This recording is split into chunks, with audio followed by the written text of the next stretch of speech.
കുന്നോത്ത് ഫാത്തിമ മാതാ കുരിശുപള്ളി വെഞ്ചരിപ്പ് കർമ്മം തലശ്ശേരി അതിരൂപത arch bishop Mar Joseph Pamplany നിർവഹിച്ചു.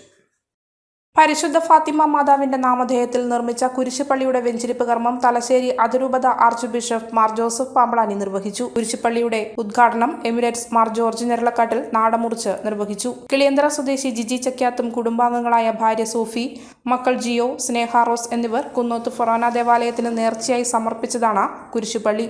കുരിശുപള്ളിയുടെ വെഞ്ചരിപ്പ് കർമ്മത്തിൽ ഫൊറാന വികാരി അഗസ്റ്റിൻ പാണ്ഡ്യാമക്കൽ, അസിസ്റ്റന്റ് വികാരി father Ajo Thomas Vadakkettu, bio mountain assistant director Lukose Madassery, ഫൊറോനയിലെ മറ്റ് ദേവാലയങ്ങളിൽ നിന്നുള്ള പിതാക്കന്മാരും സന്യസ്ത ഭവനങ്ങളിലെ പിതാക്കന്മാരും സിസ്റ്റേഴ്സും വെഞ്ചരിപ്പ് കർമ്മത്തിൽ പങ്കെടുത്തു.